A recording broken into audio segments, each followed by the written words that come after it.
What's going on, everybody? So happy to have you here on another Lost In, where we talk about cool cars that have made their impact on the automotive industry. Last video, we talked about some truly awesome Brazilian Mopar action. Today, we're going to switch gears and talk about something else, something super iconic, the 1966 Batmobile. Suit up and strap in. Let's go.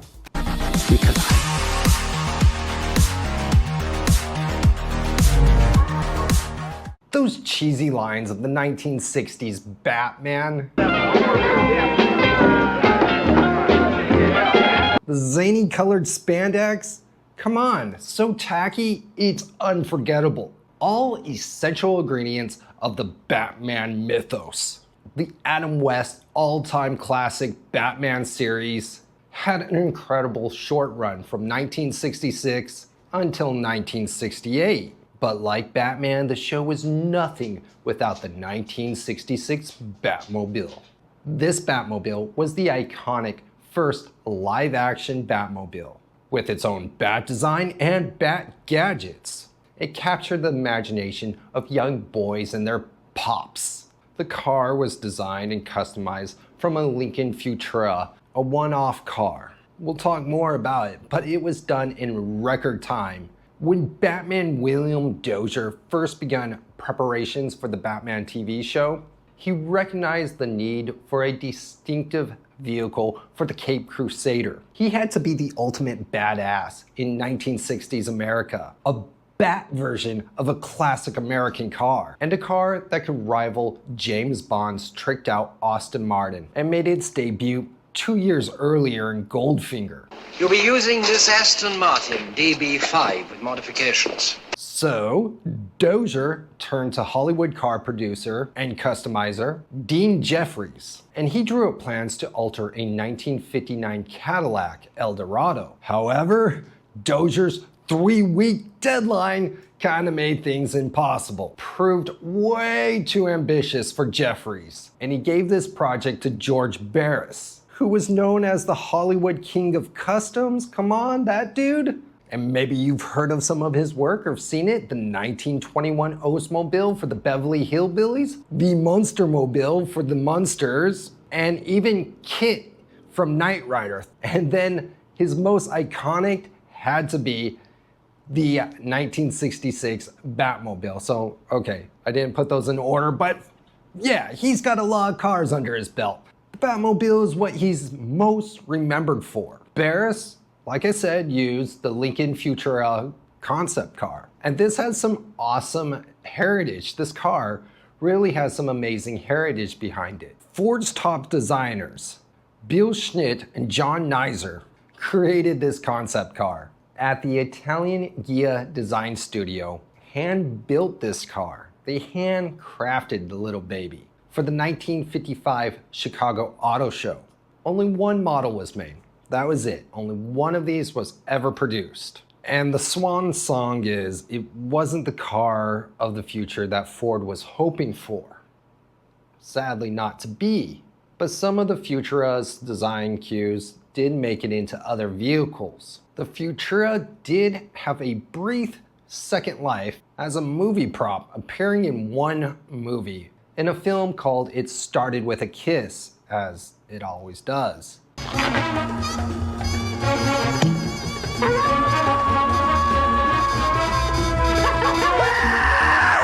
And in 1961, Ford used the car for some promotional videos called The Secret Door, showcasing their design studios. In the film, the Ford is consigned to the Ford Museum, like they're putting it away as a time capsule of Ford's history. Ironic, considering the car's name, you know? A bit of twisted humor. With no reason or purpose, that car that same year was sold to George Barris for $1. Dang. I need to find me some amigos, sell me a cool car for $1. I got $1. The car cost around $250,000 to design and produce, that one car. So, whew, talk about depreciation. Building this 1966 Batmobile when the Batman production team came a-knockin', Barris saw how the Lincoln Futura design could totally be made into a Batmobile. With a production artist from the TV show and 5 of Barris's crew, the team got cracking. They received like a $15,000 budget, which for back then was good. Today, it's not so great, but I'll make something happen for $15,000. Maybe not a Batmobile, maybe a Batmobile. I don't know, somebody give me $15,000 and let me show you what I'll do. And you know, looking at this car, some of the design cues were perfect for a Batmobile. They didn't need to do anything. And even the canopy, that bubble canopy, was a very similar design to like the 1954, 1955 Batmobile. I think all the other open canopy designs that came out after the Adam West TV show. Correct me if I'm wrong, Batman fans. Correct me. It's a cool car. And to make this car a little bit more Batman, Bat-like, they scalloped the tail fins to, you know, give it a nice little touch. Make it a little bit more like a bat wing. And if you look at the doors, the top part of the doors, you can see where they like extended the fin into the door. Like the original like had an air scoop or something right there. You could see it's cut out. So that's a really nice little design touch to carry that line all the way from the door all the way back. I think that's really beautiful. And you know, the gloss black with the red trim is so captivating. It's so iconic, very cool. I don't have any better words than very cool. Accentuated the car's contours? I don't know. I'm sure there's some good words to use, but look at it. It's very cool. And the steering wheel came from a 1958 Edsel. I think that's a nice little touch. And they put in like all manner of gadgets. You know, they really had to do up James Bond's Aston Martin. Yeah, they even put an ejector seat in the Batmobile as inspiration from Bond. I guess Bond and Batman are pretty similar if you think about it. You know, the Batmobile was ultimately the most awesome plot device. You could have any gadget running into it. Just as I thought, she's mined the road with explosives. No wonder you had me put on that bat armor. Gosh, you really think of everything, Batman. What's that? Although the bat armor protected our car, those landmines blew our tires. Robin, turn on the automatic tire repair device.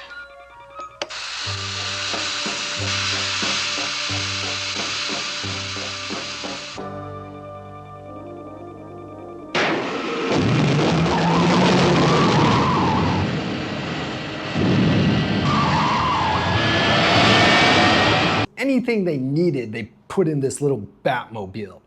The most iconic, like little gadget, the most iconic big gadget was the iconic jet engine, turbine. It had a jet engine. It wasn't a real jet engine, but I mean, come on. It was actually powered by a blueprinted Ford V8. And there were little problems filming. You know, this customization took a bit longer than it needed to, so the first episode didn't even showcase the Batmobile. It wasn't until like the second episode that they got this thing in camera. It was like another week later, like after the team finally got the paint all right, Batman and Robin got their Batmobile. Woohoo! Don't know why I went country on that, sorry. The car was a complete dud with overheating, flattening tires, and battery drainage. Hey, all great things have some hiccups in the beginning. And the car almost killed actor Burt Ward. The guy who played Robin was nearly thrown from the passenger seat 17 feet away from the camera crew. The opening shot was to have the Batmobile speeding out of the Batcave. As the car made a sharp turn, the door swung open. The guy grabbed onto the shift knob or the door handle, but he almost got ejected. The car instantly became iconic, an integral part of the Batman TV show. The 1966 original was completely roadworthy and had a long influence on other Batmobiles, probably more than most realize. You know, inside the dashboard looked like a jet plane, and most all Batmobiles ever since copy that design cue, including the jet engine. The car now resides as one of the Hollywood star cars. I think anybody given the opportunity would take a Batmobile, one of any generation. I absolutely would love to build a Batmobile. I mean, I don't know, the 12-year-old boy in me just goes, yes, build it, please. I don't know, tell me in the comments if you want me to build a Batmobile. Let's see what we can do. Tell me if you guys like what we're doing here. Give me a little comment down in the comment section. Do you want to see me build a Batmobile? I want to. I don't know. How many other YouTubers are out there building Batmobiles in their garage? I'll build it in my living room. And then my wife will kill me. But hey, yeah, that's it for right now. If you guys like what we're doing, I'll see you on the next one. Até a próxima. Ciao, ciao. But I'd be glad to take your order. I am a little hungry. Of course, Robin. Even crime fighters must eat. And especially you. You're a growing boy and you need your nutrition. Hamburgers, medium rare.